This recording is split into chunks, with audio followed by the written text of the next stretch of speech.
Welcome back to the NBC Network, iHealth Radio, the iHealth channel, because we're going to talk about some stuff that affects our mental health, but definitely the Sales World channel today. And again, we're talking about business strategies and something that we all do since the beginning of our humble beginnings as kids. We start communicating, and we're going to talk about strategies and key elements to communicate in writing specifically, and how that impacts your mental state. And in an environment in the world of today where really, a lot of stuff is done remotely, as we're doing this show today, businesses have been adopting this particular concept since the pandemic, and even before that it happened.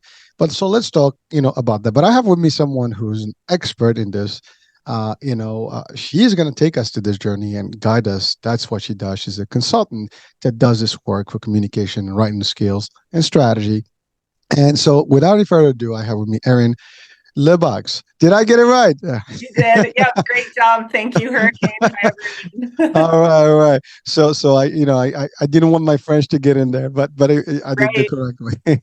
So, Erin, welcome to the show. I've been looking forward to this, and I know in my part of the world, I mean, one of my worlds, I mean, I do lead, sales teams, and obviously in sales, communication is one of the better tools you can have.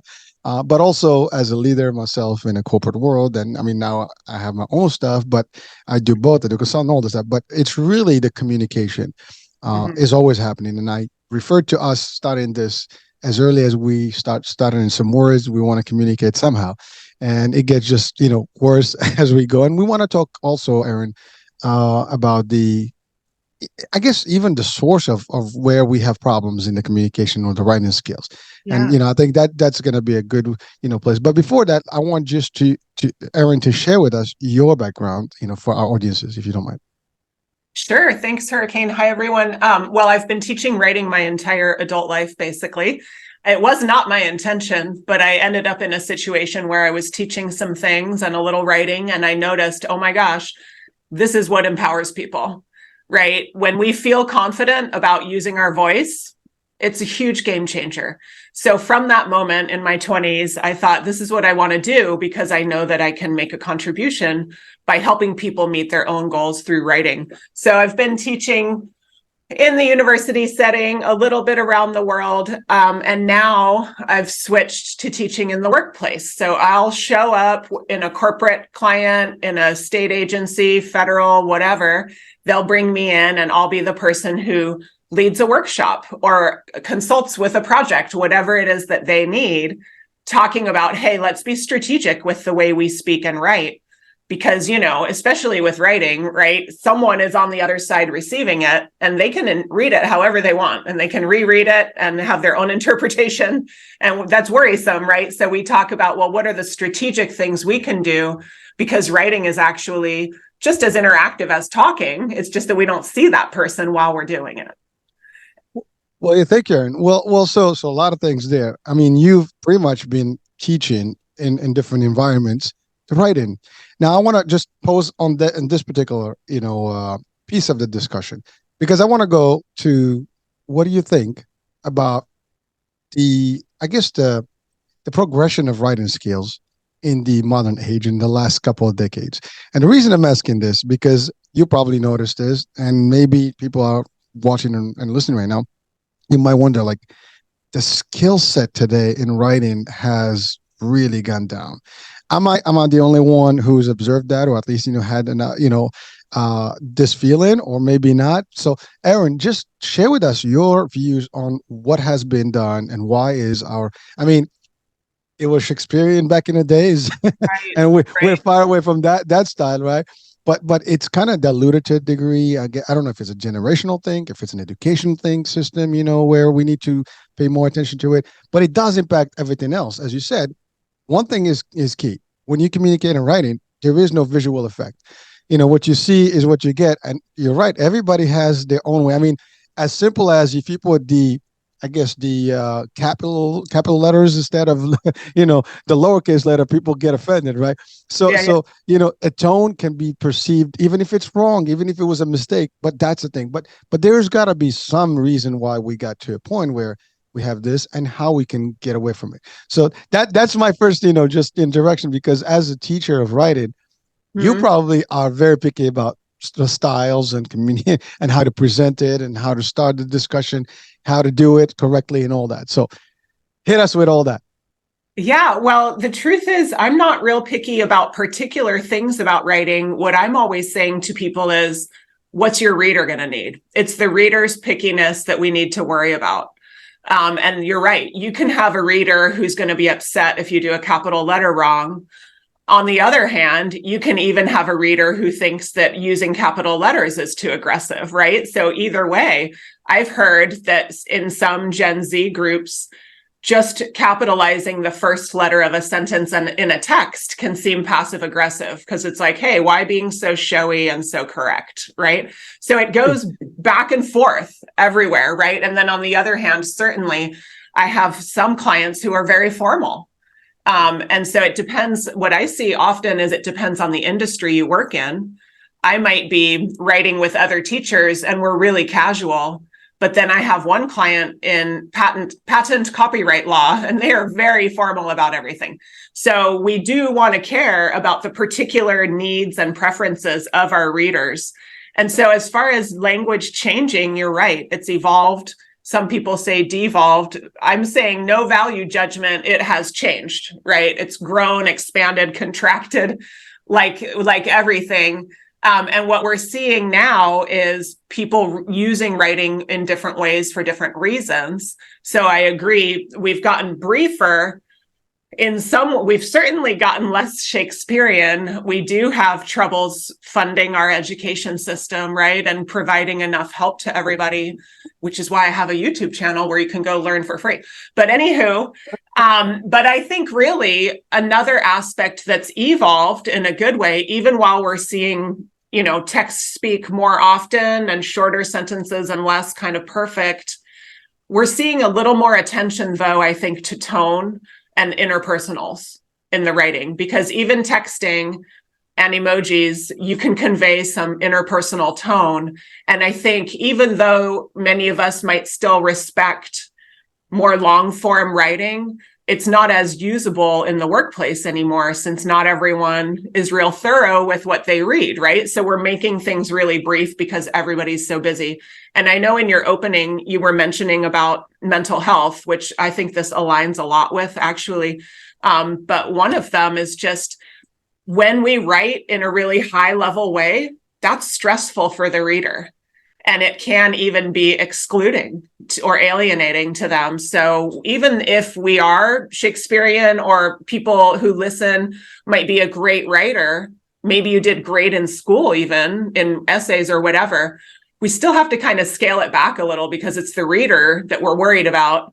And they're experiencing content load almost every day. And that's why we keep things brief for them, so they'll be more likely to answer and follow through with whatever we asked for. Yeah. Well, thank you. There's a lot there. So a couple of things. I can tell you, I in the industry that I've been working with for, almost 30 years now. Well, a little bit over 30. I lost count, but one thing that we do is, because we're regulated and because we cater to a particular demographic of the senior markets, believe it or not, by regulation, our writing has to be like fourth grade level writing type, so people can actually read it, simple stuff. So these things are like, people may not know about these regulations sometimes in different areas, but you're right. If you're talking to a patent, and I've gone through a patent process myself, that's lawyers, reviewing lawyers. Everything has to be like super. It's like a contract agreement, and everything has to be there.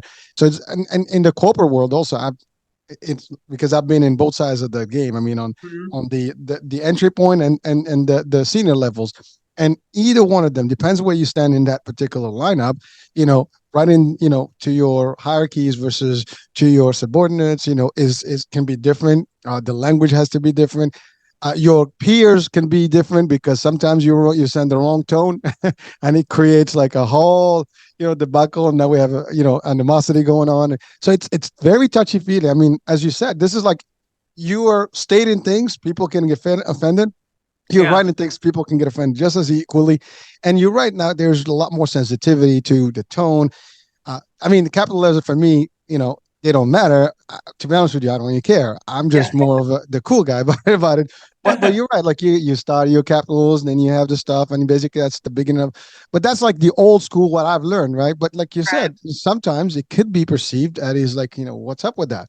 What do you mean? And sometimes it's Right. just literally you just forget and you type and it happens. It's those are the things. Like we have to be very sensitive because again, it affects everybody. It affects relationships. It affects the perception. I mean, if you talk to, let's say, this happened to me in one email, I just wrote some stuff to someone who was on my as a downline, right? Uh-huh. And they did not perceive it correctly. They thought I was like condescending to them, and I wasn't. Right. But it was just the way I wrote the language. I mean, I was firm, but it wasn't condescending, right? So, but then we basically had to hash it out, and we realized that it was just a misperception. But that misperception could have caused a lot of problems, right? And sometimes you feel it as well. Someone writes something to you, and you're like, "What the hell? What do you mean?" Yes. you know Yes. and in the corporate world that's big stuff. I mean, because people Indeed. really you're getting on my turf, you're trying to show off, you're trying to get me in trouble, throw me on the bus. You get all kind of expressions being put on the table, and those are the things that we need to be more aware of. Now ultimately, as you get more experience in this world of writing and communicating through emails and memos and things, like even policies. When you write policies, that's another one. But really, people have, as you said, I love what you focus on. It's not so much about what I want and how I write it. It's really what you're going to get from me. And if I say the wrong thing, and by the way, sometimes this too happens to me, happens to almost everybody. You think one thing and sometimes you write it, but it doesn't really convey exactly what you had in Yeah. mind. Yeah. So you have to review, and so there is a protocol about this. But so Erin, let's talk about that. What are the protocols? Because I love what you said. You go to these meetings. I mean, from the feds to the state to the corporate world, varies a lot, and you're the one who facilitate these things. How does that experience work for you? Well, it's really interesting actually, because yeah, I get to go in and hear the problems people are having. And most of us grow up a little bit afraid of writing, or at least we find it nervous making, right? Someone's going to judge us. That's what we were taught in school, that writing is in order to try to prove yourself and get judged, right? And so now we've all grown up with this myth that writing is just to show what we know. And then we end up writing each other emails that go on and on and on, where I'm showing you everything I know, but that's not what we want. So when I go in, it's kind of like what you said, Hurricane, where you're saying, as you write to different people, the language has to be different. We can't write the same way to different people as to others. And we all already know this instinctually, because when you're texting, you change your language when you text a parent or a family member or a boss or a friend, right? And so it's natural for us to adapt to what other people need. And we do it out loud too. I think, though, that when we get into writing a document or an email or something that feels very serious and professional, we get a little stressed because of that training from school. Like, ooh, somebody's going to ding me here. Somebody's going to say I'm not smart because of the way I did this. And so the answer is really, and what we talk about in our classes, is focusing more, like you said, on the reader. And we grow up with self-focus in our writing. I don't want to mess up. I don't want to look dumb. But in reality, if you are not journaling or note-taking, you are not writing for you. There is very little occasion that we ever write something for our own selves. And so it's funny just that we don't happen to know, oops, I should focus on the other person because I already know all this stuff. I don't really need to focus on me as I'm writing. I already have the content in my head. That's why I'm writing it, right? So whole paradigm shift, outlook shift, where we've been like, oh no, don't mess up, Erin. You're going to get in trouble. Now it's like, no, we need to focus outward. Who's going to read this? What are they going to need that day? How much time are they going to have? Are they going to be in a bad mood? Are they going to be on the run? And I better use bullets so they can see my message from afar, right? Kind of imagine the real of what is up with my reader right now and make our decisions based on what helps them, which is super empowering actually, because I don't know about you, but I used to feel like writing was just sort of like luck. I hope it's good. I don't know. I don't know what order to put my thoughts in. I don't know. I'm just hoping it's good. But when we focus our attention on the recipient who's going to grab that thing and try to use it, Now I know how to make decisions. Now I know what to put first, whatever's most relevant for them. Now I know what tone to use, whatever tone fits the relationship I have with that person. Right. And so it's actually empowering to stop and say, you know what, it doesn't really matter how anybody did in school. If you're in a situation at work and you need to write to someone, you are the one with the knowledge. Stop and think about that person and what would work best for them, just like you would do if you walked into a meeting with them.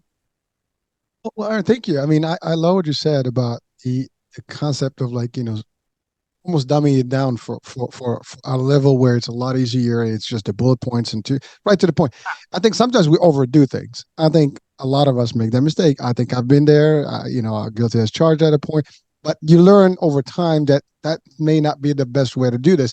Actually, what you mentioned is so true because I had two leaders that I reported to at a point in my life. And one was very meticulous, about like, how you write it and how you place it and all stuff. And the other one was like, I don't need too many things. Just give me what the bullets, point one, two, three, four, what you want, and what we're going to discuss. That's it. I mean, the emails were that short. I mean, there's like basically, here's the point, what we discussed, boom, boom, boom, and that's it. Is it urgent? Is it not urgent? Literally, you determine what that level of priority on the discussion based on what you wrote on those emails. And it made the whole difference. On the contrary, on the different, leader, same role, we had to really express ourselves differently because we needed to clear and show that we understand and what we need and almost expand on the thought, as opposed to just basically here's the topics, boom, boom, boom, and then we'll have the discussion later. So it changes from one person to the other, and understanding being in the middle of this, or at least being a recipient of that as the one who is going to make that decision. You can get in trouble because obviously if that's your boss, you don't want to mess up with your boss in a way, right? And so you have all these things and it gets intimidating sometimes. And you're right, in some circles, you're worried about how you're being perceived. Right. So I'm telling you, I mean, English is my fourth language, literally. So I didn't grow up writing English, and now it was all French originally. And well, Arabic and French, but French was actually my major, like, my main, administrative or like school language. Yeah. And so I learned English as a second language. I went to special school stuff, even as a kid, but I mean, I grew up. But so ultimately my writing skills would have always, been less, I would say. And that's not true, but over time, you learn that that's not the case and you learn to be better. Right. I mean, right. I write all my stuff now, but back in the days I had almost like intimidation. Like when I write something, I'm always wondering, like, how is it going to be perceived? Is it going to be like, because my English is not the best, tool I have. So it was that kind of like, my God, like you're always thinking three times, and it does have a nice effect on you because your self-esteem gets a little bit, twisted. And all it takes is one person making a comment. Ooh, that actually really hurts. It hits a button, right? So again, I'm giving you my experience, and folks, that are listening and watching right now, if your English, let's say, or by the way, any language for that matter, we're talking about English as a primary, but it could be the other way around in a different country or whatever, and your main language is different. You have the same situation. This applies everywhere, folks. So that's actually been my experience. It's very difficult. And then depends also who you communicate, as you said. You send something to your compliance officer, it's one thing, because now CMS or like whoever regulatory, department is going to be looking at it, it's very difficult how you do it, how to choose your words, how to choose your style. Now you said you go into these meetings. Can you give us a little bit of a picture of like who can be in these meetings, just to share with our audience, because that's going to vary, right, by I guess client. It does. Yeah. And that keeps it exciting, So sometimes it'll be a specific team. Like I recently had an entire team in a bank that was all IT. And it was because the CTO was kind of like, I care about communication. They had been worried that the IT engineers had been using language that was too high for everyone else. And it's not, too high in their specific area, right? And it's kind of like, maybe some of these ideas are going to end up going to the board. They're all educated people, but they don't need to spend time fighting through technical terms, right? So people will see a problem and then say, ooh, we want to get these folks writing for our readers. Let's hire her to come in, Other times it'll be a group of leaders. Like very often it'll be a leadership development program or an emerging leaders where, a group of people are kind of like the next set of managers. So they get to go to a year of education and I do the writing sides of that. And then sometimes it's just an all hands where a company or even like a county or utilities or something will say, we know you all want to be able to email more effectively. So we're going to offer this class with Erin X number of times a year. And then that's super fun because you get the whole hierarchy mixed together, which is great because then they all get to hear from each other's struggles in class. And so I have strategies prepared and we practice and we do revisions and we talk. I just kind of want to come back to something you said a minute ago, Hurricane, about your former two bosses. We talk about that very thing in class where your story showed that people have a communication preference. You've got the boss who loves details and feelings. You've got the boss who is a bottom line person, right? That we talk about that stuff in class where I recently had a leadership development program and a guy came in and he's only been a leader for a few weeks. He was super pumped, loved it, and was ready to share with the class that his boss, so like same thing you're thinking about, his boss had said, hey, you new boss, can you just give me a quick update in an email about what your team was dealing with this week or whatever? He thought to himself, kind of like you were saying, okay, am I going to say a lot or a little, right? Is this a boss who likes a lot or a boss who likes a little? Well, he misjudged her. He came to class and he said, I realized later on that she is a bottom line person. And yet I sent her a 6-paragraph email with my update. And we all said, oh my gosh, why do you think you forgot about her communication preferences?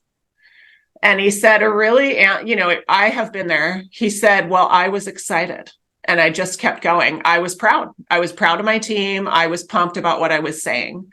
And then I thought, oh my gosh, I've done that before where I'll send ideas to a work partner, blah, blah, blah, blah, blah. And then they're like, Erin, that was a lot of ideas, So like you kind of alluded to earlier, people want shorter conversations written now, right? And so, but it's key to really consider who's going to read this and what are their preferences in terms of level of detail, level of formality, level of directness, all these different ways that we might have different preferences than one another, especially depending on industry cultures we've worked in, regional cultures we've lived in, generational cultures we're a part of. These all impact our communication preferences. Well, thank you, Erin. And again, you're touching on all these points that I think everyone watching, listening right now must be in somewhere there, because it doesn't matter if you're listening and watching, you're working somewhere, or you're learning to you're doing some sort of communication writing, whether for fun. I mean, it could be just sending a communication to a company or anything, or it could be just communicating with friends. It's the same thing, but it does. But by the way, what you said about a new leader usually has that problem, and I do leadership trainings as well, and again, guilty as charged. When I first started, I mean, I've been leading teams since 1995. And, as a new leader, you get that feeling like you want to like prove your point and you want to do this. And, at that time it was just a manager. And I do a big difference between what a manager, a boss, and a leader. Those are different concepts on their own. But the idea is like when you're new, you want to impress everybody. And you and to your point, like I want to show that I can do. And then at the same time, I want to also highlight all my team and show the success. But really, we did 200% of target. We had, successful month. A quarterly was the best quarter in the last. And this actually is a practice that eventually, as you go further in the ladder, you will see that, for example, if you get to meet a board, the board doesn't want to hear the whole thing. I mean, they want to hear boom, boom, boom. Like, give me the pitch, right? The quick elevator pitch thing. What's our successes? What we need to do? What you need for us, right? And so these things kind of make a difference in different ways. Now, and by the way, what we're saying, right, what I'm talking about is for everybody to learn. It doesn't matter what stage you're in your career path or in entrepreneur or otherwise. These are things that you can practice and they're going to benefit you one way or the other. So now there's one thing, Erin, attention spans. Yes. What do you Good say to point. that? Yeah, well, we have to be realists as writers, and we're all writers, like you said, right? Even texting, putting up a post on Teams, whatever, sending an email. We're all writing as a form of communication now. And yet we're doing it in a situation where people are not so into reading, right? So it's kind of a tough situation because attention spans are limited, mainly not, not because we don't want to care or want to try, but just because we have too many things to think about all the time and notifications and content all the time, the clutter, right? So yes, attention spans are shrinking. And what we're finding in my classes, even this week, people were kind of confessing, right? We've all done it when they've sent an email to a lot of people and no one has answered or replied with what they wanted. And we realized, well, it was simply too long. And I'm now doing, when I write a message of any kind, not a document, but anything that's going straight to a person, I take things out before I send it. I don't add things. I take things out when I go review. What do they not need right in this moment? I'm taking it out. Because if we send somebody a message with 10 items in it, they're not going to read 10 items. Might as well send 2, and then they'll probably read them. So we also want to use a lot of visual tricks to make our writing scannable, skimmable. Not everyone has time to go through the whole paragraph. So that's why it's helpful to use headings and bullets in any kind of document or message, even just an email. Even I'll do it I'm commenting on someone's chat in Zoom. I had 3 reasons I like this, 1, 2, 3, right? Try to get away from paragraphs and into things that someone can just see. Even we can imagine them reading it on their phone. Oh yeah, look at that. Looks like I have 3 things I have to do later because they showed it in bullets. So anytime you find yourself frustrated, like, how come no one answered? Usually when we look within, we can find, oh yeah, maybe it's because I kind of said a lot. And try sending it again, saying a fraction of what you said previously and see if you get a better answer. And also spreading out the things you did say with more white space in between, like with headings and bullets. Well, thank you. Well, the reason I said that is because like again, depends who your audience is, right? If someone is really busy and has too many things going on, and you're like sending, they're not going to go through the whole thing. They just want, like, what's the highlight, what's that bullet, right? Actually, I'm one of those folks. I mean, I love you give me 3 bullets, I can actually talk about all of them, and it's funny because I'm looking at your wall, your wall. I think that's the book, right? And just looking at it right now, high value writing, right? The real strategies and stuff. That in itself, to me, tells me exactly what the book is about, and we can talk hours for that, right? But it makes a difference, especially, as you said, if you give some visual effect to help guide that discussion, makes a difference. Right. So now, Erin, I want to talk about. I mentioned the scenario where I had that email that kind of was conceived or perceived, right? But that actually goes to the discussion of authority versus being firm. Especially as new leaders, there's always that power trip that comes along with that, that little chip. What do you say to folks that are watching and listening if they're in that course of their path right now and they're getting to that level where they're gonna like make some decisions? They can have some folks that report to them or line to them, and how can they potentially be firm without actually really showing that I'm the boss kind of concept, right? Yeah. Well, how do we convey that strategically? Yeah, you can convey that kind of information without feeling like you're being aggressive. So I'll kind of talk here about sort of the desire in that case or others to say something negative or critical, but in a way that maintains trust, right? We've got to, like you said, there's a relationship behind everything that we write. And sometimes people will say, gosh, I don't want to take all that time working on my message. And I'm kind of like, well, do you want to spend an hour later having an argument with the reader? Spend the time on the front end, right? And so what I would do in those cases is you can actually be pretty honest and transparent, even about critical topics, if we're careful with a few specific types of words and phrasings that can put people on the defensive. And one of those is simply the word you. So we can say, I don't like this idea, pretty easily without offending someone if we manage how we use the word you. So for example, I could be like, maybe you turn in a report page to me, you did the appendix, and I'm like, why didn't you put a timeline in your appendix? And you're kind of like, yo, I thought about it. I have reasons. Don't accuse me. I tried, right? And I could have just said, let's add a timeline to this appendix. I don't need to say you and your. I can make it, I call that product over person. Focus the conversation on the product, the outcome, the deliverable, the goal, not the human beings. And we can do that a lot more easily in writing because we have time to tinker with it, right? And so anytime I write something where I'm, disappointed, disagreeing, criticizing, I'll make sure that the literal grammatical focus of my sentences is the topic, not the human. And I used to do this teaching college, so I know that it can help people not feel defensive. I used to be, putting comments on an essay or whatever. If they did a great job on page 3 of providing evidence, I'm writing, you supported your point so well on page 3. But if they didn't, I am not saying you failed to support your point on page 3. No, I'm just writing, page 3 needs more evidence. And typically the person comes into office hours with their essay out and says, you mentioned page 3 needs more evidence. You're right, there's none. Where should I put it? They're ready to work on it, So we want to write in a way that's respect forward by not getting personal and focusing on the shared goal.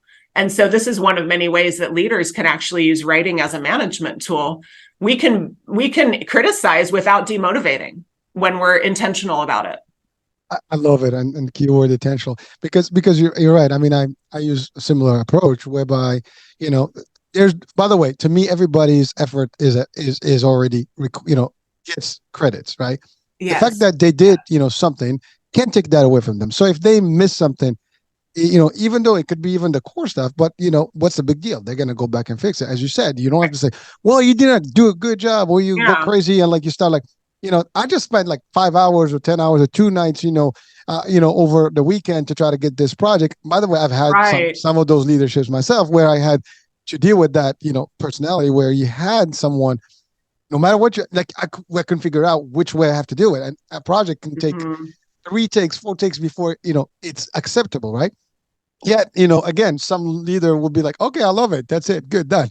But the idea is how it's conveyed to you. It can make a very, person very happy, and sometimes really demotivated, and sometimes they're willing to quit. And that's, again, the workplace, we are saying people leave managers, not, the companies, right? And so if your leader is really condescending, and by the way, I'm not talking about intentional condescending here. They're just doing it because that's what they think. They're just strict, about things. Again, sensitivity training, helps. Training is just like this of communication, skills training that's a big one. I mean, that's usually on every year's appraisal, communication is a key, and you have all these denominators within the communication that you need to meet. I mean, I put that in every year's, future goals, so people can actually see them, the things that they need to always be aware of. So this way they can, get evaluated on them, but also it gives them time to work on. And so, but you're right. I can say, listen, I love what you put. All this stuff is good, and I'd like to see something added, to this. Can we just add another, piece on regarding something else? Basically, I mean, the idea I just introduced that there's something missing, but I just said it to be added without you missed that thing. Why didn't you? Right? Yeah. So it's the same thing. It's how you say, not what you say, right? Or I forgot which one goes. But yeah, so intentional communication, intentional. Let's share with us, Erin, your I guess how you feel about the word intentional in everything when it comes to communication. Right. Well, I think intentionality is really something that we forget about with writing, even though, again, we are typically intentional when we speak.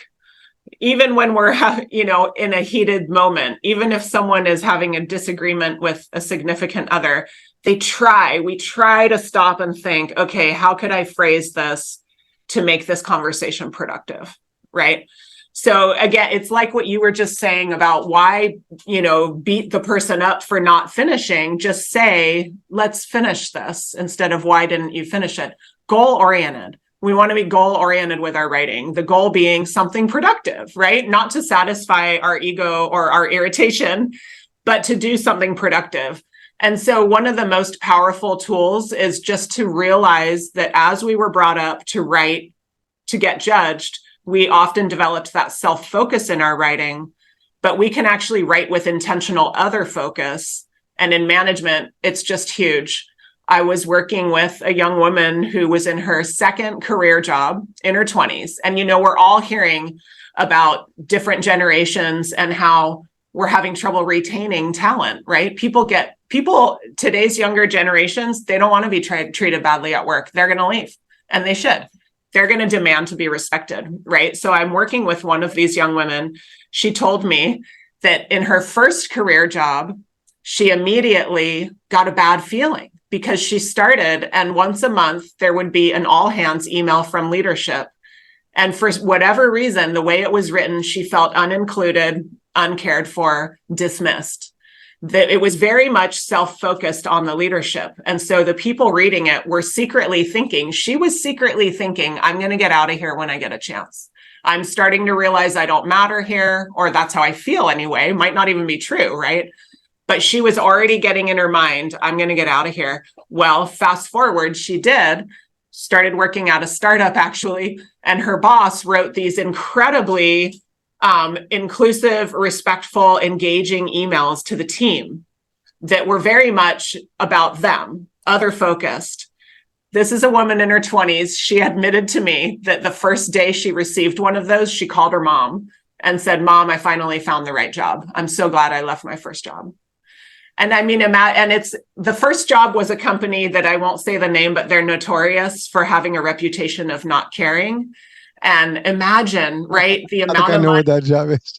I'm not even going there. They've after the show. made, yeah, let's just say they've made media about it, right? Like movies or whatever.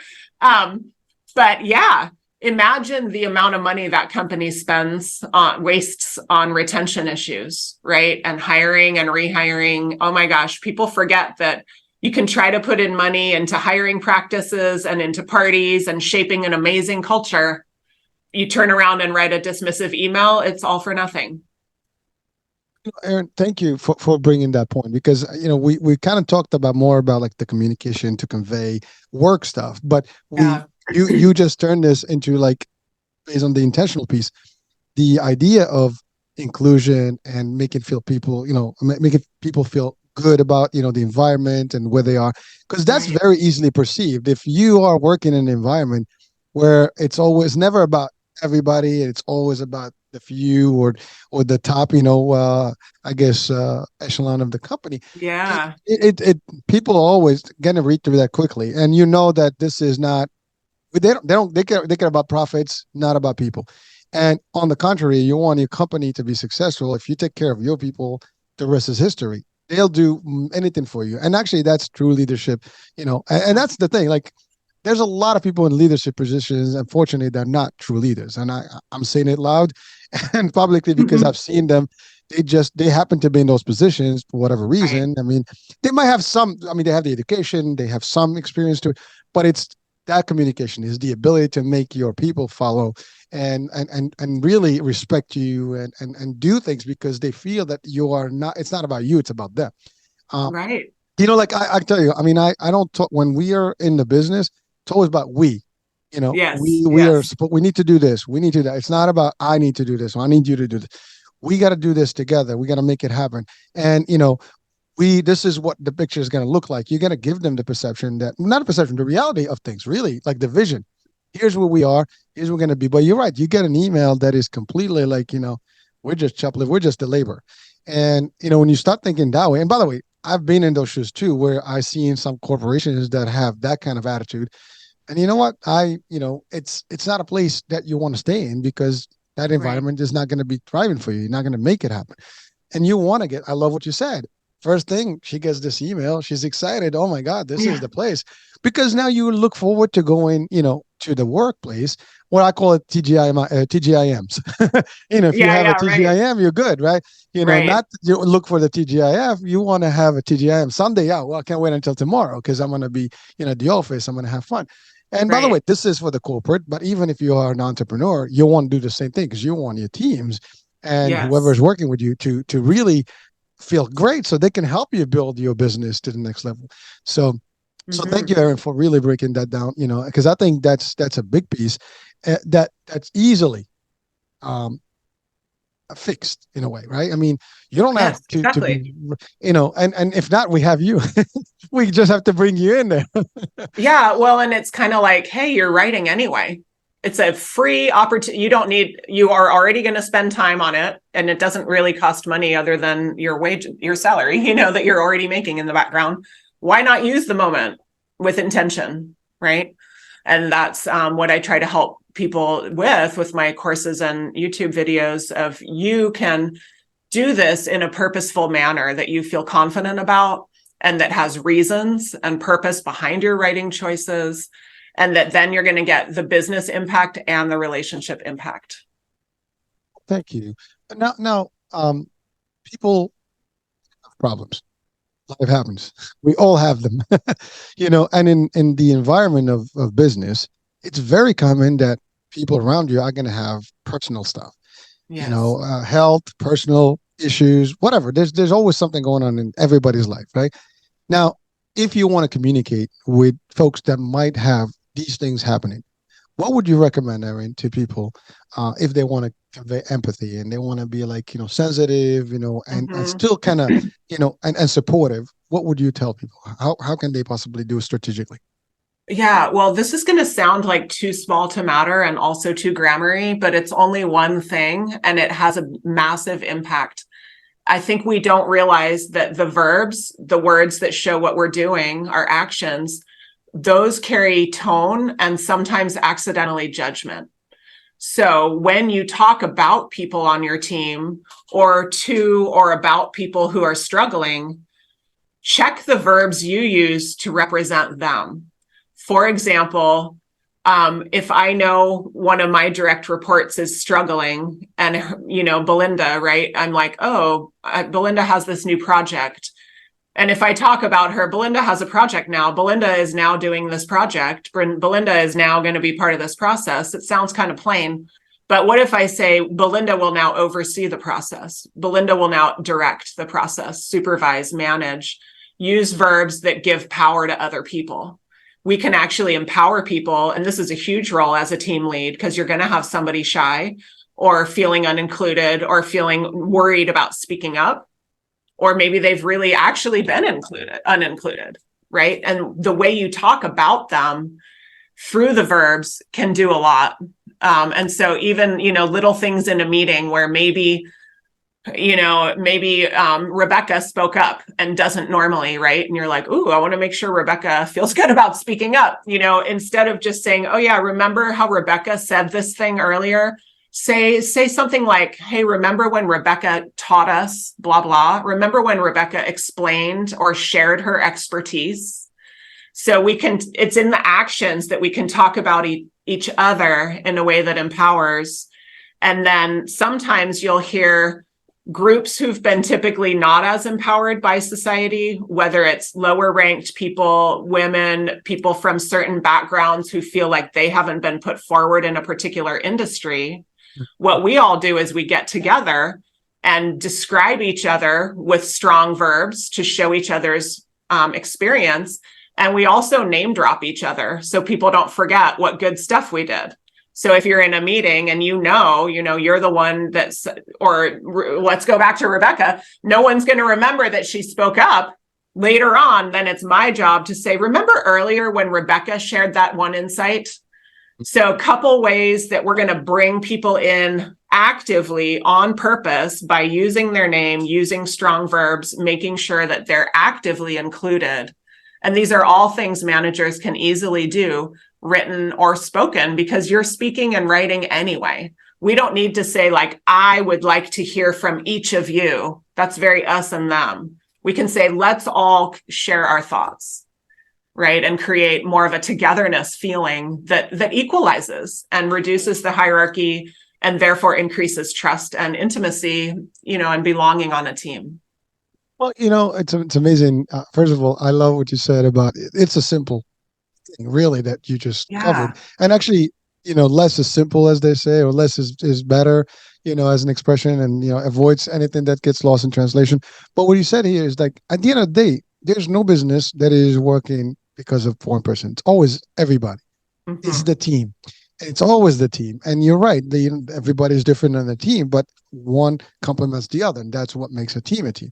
But you're right. If you always highlight, every time there's an opportunity to highlight someone, highlight them. You're not going to lose anything, folks. As a matter of fact, Right. it's only a gain. There's no loss in there. That's the positive way to look at it.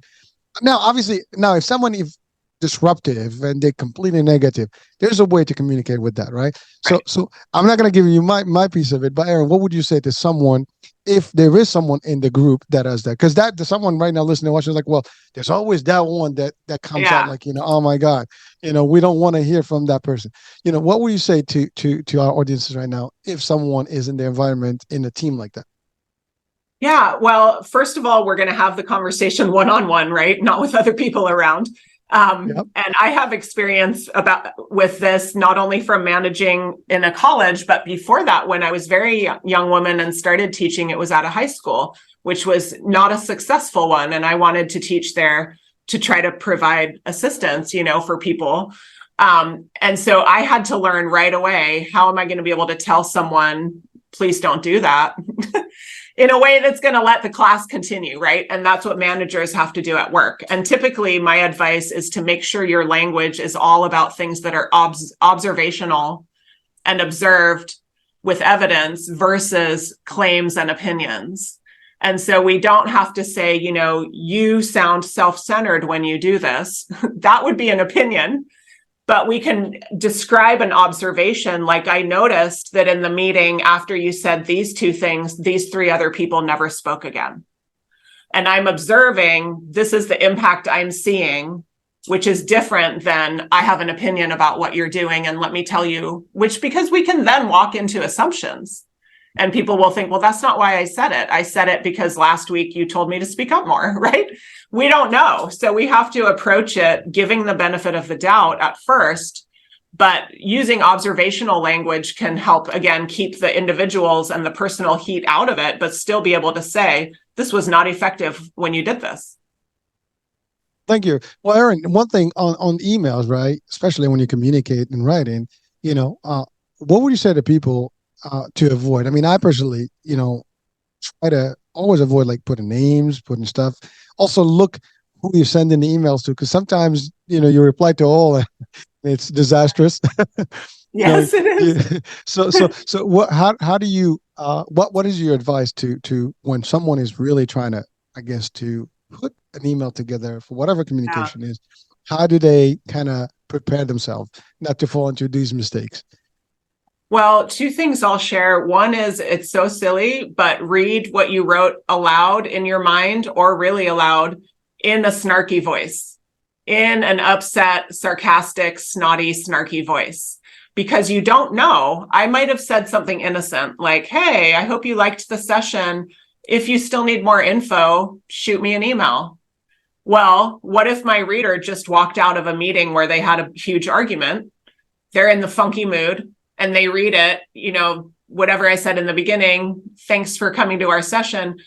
If you still need information, and then they're like, what are you calling me an idiot? Because they're in that mood. I never meant that. Right. And so we don't know our reader's mood. And so it helps to read with that in mind. But other than mood, I would also say, before you send your email, go in there and judge each thing you've said through this concept. Does my reader need that point now, later, or never? And start stripping out the things that you are saying later or never, and you will find them. I try to be concise all the time. And just 2 weeks ago, I wrote this whole thing to my client. And then I did now, later, never analysis on it. I literally took out like 2/3 of the email. And some of it I never, ever did tell her because it was just stuff that I thought was important. And I realized it was not important for her. And so we need to orient our message to the person, and we need to make it not super long. And using that now, later, never analysis will help you with both. I can relate to that. I mean, that happens all the time. I mean, when you write something, first of all, there's always that, like, what we think, what we say in our mind, and what we put in the paper. Sometimes you're like, that's not what I said. I mean, or sometimes you're missing things you're saying because your mind is put in like it's real, but you miss a couple of words that actually make the whole concept correct, and you missed it because you skipped them. But in your mind, I thought I put that in there, but you didn't. It happens to the best of. Again, it happens to me. I don't know, but if you're watching or listening, folks, it might happen to you. But you got to be aware. But I love what you said. Read it out loud, and read it to a point. Like, to your point, it's the same concept, same words can be perceived based on the tone. Right. Did I tell you to do that, or did I tell you to do that? I mean, it could be the same thing. We can use whatever phrase you want. If you use it at a different tone, it will be perceived differently, because, to your point, it's not me. That person receiving, they're just having a bad day. And you're right. We all have those, right? And when you have one of those, everything seems to be negative. And the first thing that's going to irritate you, that's the person that's going to get the hit, which basically, I didn't mean to offend you, but now you're in trouble because you did it this way. Yeah. Well, so Erin, you said I do everything concisely. You just say that. So what is the advice to give our audiences if they want to write? How easy can they? What are some of the tips to really write precisely and concisely? Yeah. And that is funny that I said that, because I've had to work at it, because I've always been a wordy writer. But as I've taught in the business setting, learning more and more, this stuff has to be tight and brief, right? So I've developed strategies that I share with students. And one of the best things you can do, which I also do, is when you have a wordy sentence, you don't have to go in and edit, like cross out tiny words and take a long time. You can actually just change the order of the ideas in your sentence, because any sentence will become more concise if you put who did the thing in the beginning. And then what did they do? So I always say front load meaning we want to put important stuff in the beginning, because not everyone reads the whole thing. But to be concise in a sentence, just front load who and what, put them in the front. I could literally take, like, it has been reported by the state of California that highways had all these accidents this year. Kind of like, I don't even want to listen to myself say it. If I put who did something in the front and what did they do, state of California reported highway accidents. We're done with the whole concept. So anytime, again, I was wordy too. Most people, probably 80% of people, are wordier than they want. All you have to do is start changing your sentence order, put who did it and what did they do in the beginning, and watch the fluff words fall away. It's super easy. I have videos on it with examples. You can just do a couple empowering strategies that take like 5 minutes to learn and make all your sentences more concise just by leading with who and what. Thank you. One thing you mentioned, Erin, that's important is the concept of like when you were writing to your client and you kind of figured out, like, well, there's a whole 2/3 or 1/3 is gone, right? After you reviewed it.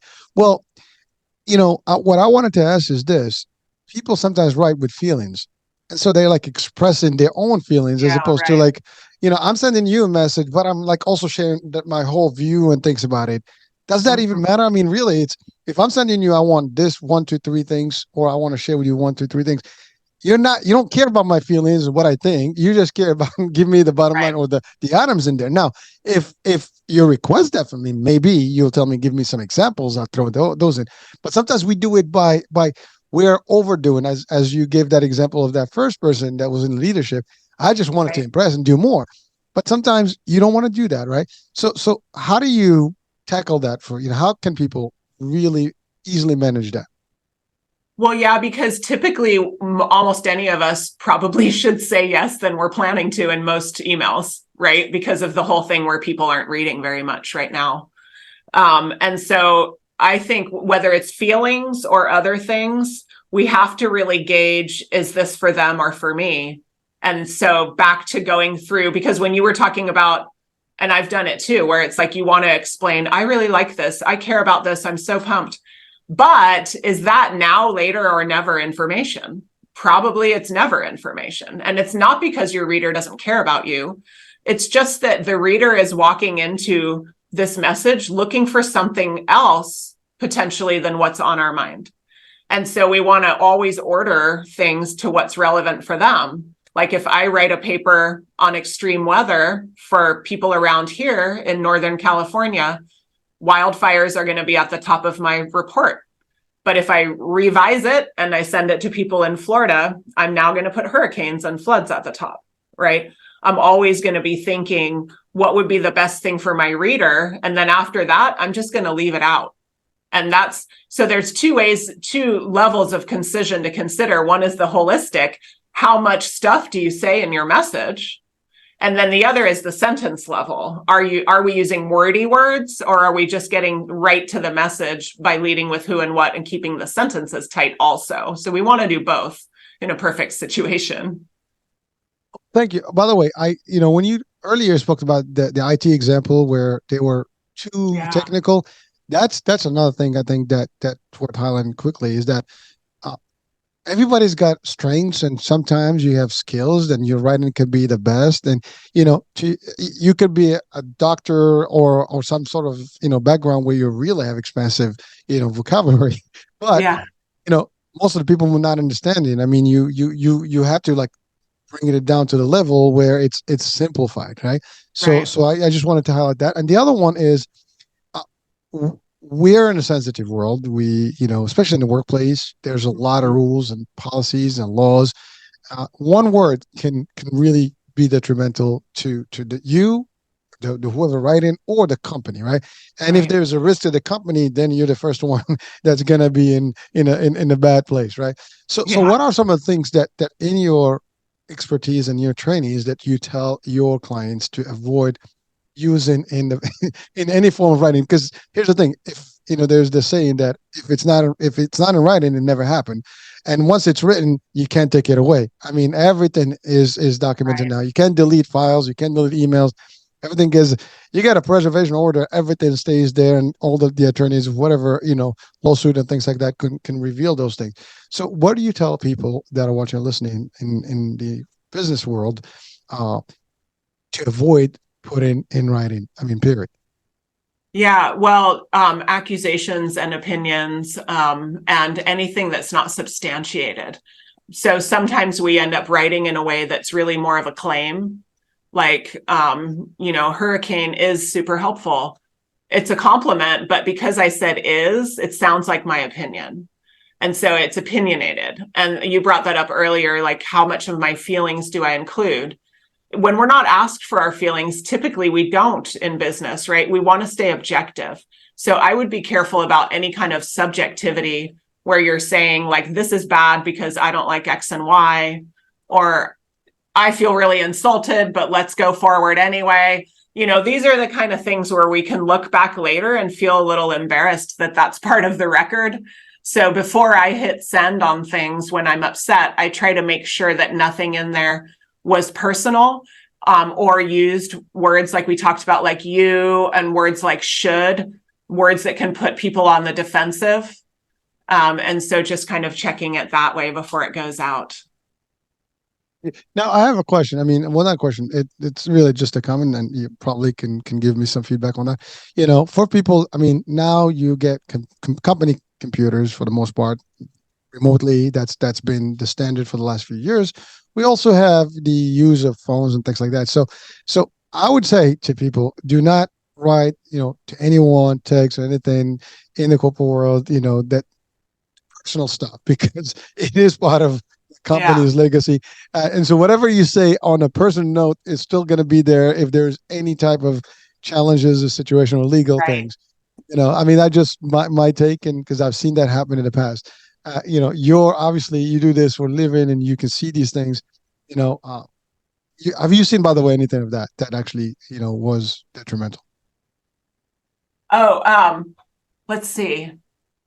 Yes, definitely. Because the problem is when we're reading something, we're always interpreting it. And then since we can save it, we can reinterpret again and again and again. For example, even something as simple as an email that just says, "Are we on at 5?" and doesn't say, "Hi, Erin, are we on at 5?" or whatever it is. I mean, I personally, it doesn't bother me too much, but people will tell me, "Why didn't they say my name? Why didn't they say hi?" And now they're going to stress about that, right? How much time are they going to waste stressing about it? And so I think what happens is people can start to try to read tone into something because it's written. And so that's kind of back to that reading it aloud in a snarky voice idea. Well, again, to be honest with you, I mean, if you don't, it's not work. Don't put it in writing. That's it. Yeah, Keep it to no. yourself. Yeah, Use your exactly. personal phone. But again, I mean, it happens, and we all kind of make mistakes. And so today's show is just to share with us some proper ways to communicate accurately, concisely, strategically, know your audiences, leave the fluff out. That kind of thing. Review your stuff before you actually send it out. Yeah. So that's quite a bit there. Now let's talk about your book. That's the book, right? Yeah, the book, my favorite thing about the book is that that's how small it is. I specifically thought this needs to be concise because it's about writing concisely, which is what we all need right now. I wrote the book because my business students asked for it. They said, "How do I practice these concepts?" And I thought, well, most books are really long. Let me write a short one. And so the book includes a lot of the topics we've covered: how to be concise, how to be thoughtful, how to make writing easier, quicker, and more considerate. And so it's full of examples, before and after scenarios, and then the strategies for how to actually do it yourself as well. I mean, again, I love it. This is you're not just talking, you're walking. You're literally practicing exactly what you preach. I mean, the book Right. is direct to the point. It's simple. It gives you all the stuff. It's easy to read as opposed to like, you get lost in, the different things. Yeah. It's not repetitive because to get bigger books, you're just going to have to do a lot more, you know, expanding or expensive, I guess, essay stuff, right? You don't want Right. that. You want it just straight to the point with the right things. Yeah. And I love that. Now it's really highlighting the strategies and really Mhm. the best way to write. It's simple. I Yeah. I'll personally just I haven't read the book, but talking about it right now, I think it should be in every leader's arsenal, and any manager or anybody with the role of leadership should have the ability to have this. Any HR or like learning development should have that as a Right. tool to assist in terms of. I actually use books, in trainings as well. Like, you give them Mhm. some, books to go to. Depends on the department and what they do, but definitely this is definitely a book that I would recommend myself, to my crews, as I have an opportunity to do so, for them to learn better, and just really just to do it themselves. Now, by the way, you obviously come to training, so that's another opportunity. So everybody watching and Mhm. listening, if Yeah. you're having a phase or you're having a challenge with your team, communicating, or whatever level that is. I mean, from a CEO down, we all have teams in a way, and or you are part of the team too. You can also recommend, right? That's the other thing. I mean, it's not a downhill. It's all everybody works equal, and yes, communication can work. I mean, if I feel sometimes that somebody in the company may not be doing, I can recommend, hey, listen, how about this book? Maybe we can all have a nice little session and talk Right. about it. I know. Yeah, it's not passive aggressive to buy this as a present for someone. No, I'm just kidding. But yeah, that's what people will do I is they'll love it. say, you know, the most often I'll hear from a manager who says, "I just bought 5 copies so that me and my team could read them together." And then they talk, "Oh, how might we apply this chapter when we're dealing with customers or whatever it is?" Yeah. Well, part of, again, you mentioned empowerment, teaching and really educating, aligning. This is all part of it. I mean, as a team, we all can learn from each other, and like a book like this, we'll put these things on the table, and people will come forward. Like, hey, listen, I felt that way actually, and now you wouldn't even know that Right. it happened unless that discussion was happening, and It's like, oh true. my goodness, poof. Yeah. Now finally you realize like, So oh, true. it can Right. happen. Yeah, I You'll learn mean, about even yourself by talking with your team about what writing. I mean, the best thing to do really is just to hear from our teams of what works for them and what doesn't. So the book facilitates that conversation. You're right. And so do the YouTube videos where you can watch one and then talk with the team. Has this ever happened to you? Have you been hurt by writing? How could we be more concise, more EQ, whatever is the topic? So, Erin, you want our audiences to go to the YouTube primarily. That's where everything is. The YouTube is where everything is. What's cool about it is that you can obviously access it from anywhere at any time and then leave me a question. I answer comments pretty much every day. It's a pretty interactive, I call it like a global learning community because a lot of people are around the world and it's free and that's helpful, right? Depending on where you're coming from. So leave me a comment, leave me a question, and I'll get back to you. And for folks working in a corporate setting in the US, I have a e-course, Strategic Writing for Leaders, that you can take on your own. And it's all me explaining things in videos and revisions and quizzes and items we go through together. And then it has a certificate at the end for leaders building their continuing ed, building their professional development.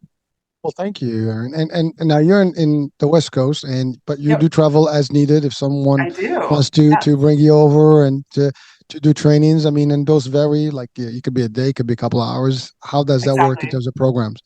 Yeah, some groups will do a couple of hours. Some groups will do more like a speaking gig where I show up and everyone gets a book and I speak. Some groups will do a whole day with only 30 people who are really going to study. Or some groups will do like a half day with their leadership team or something like that. So I customize it to the client's need. I'm gonna have you on speed dial there. Yeah, good. Just in case. You never know when we're gonna need your advice. But certainly, Yeah. listen, I can tell you in the last 30 years, I could have used you in a room with quite a few people, over time, including myself. Because to be honest with you, like you learn over the years, right? You develop Right. certain skills. You don't have all that up front when you start. So this is an excellent, tool for people who are starting. But even if you're an expert in whatever you're doing in the corporate ladder, you should be able to always revisit these things and refresh and make sure that if not you, your teams are part of it and stand in. And it's only going to make them better. The communication will be better. The results will be much better, and the performance will Right. definitely be there. All right, Erin. Well, listen. Any last words of wisdom to conclude our show today? I guess I'll just conclude by saying, folks, there is not one correct way to write. Writing is always circumstantial and situational. So if someone says that's not the right way to do it, it's not really possible for that to be true. It'll be right or wrong for a given situation. So you're better off spending your time analyzing the situation and the true needs than worrying about grammar and the details. It's the situation is king, right, when it comes to writing versus I heard this idea in class in 7th grade. Doesn't matter. What matters right now is the situation. So use your own sort of logic and presence of mind and you can figure it out independently.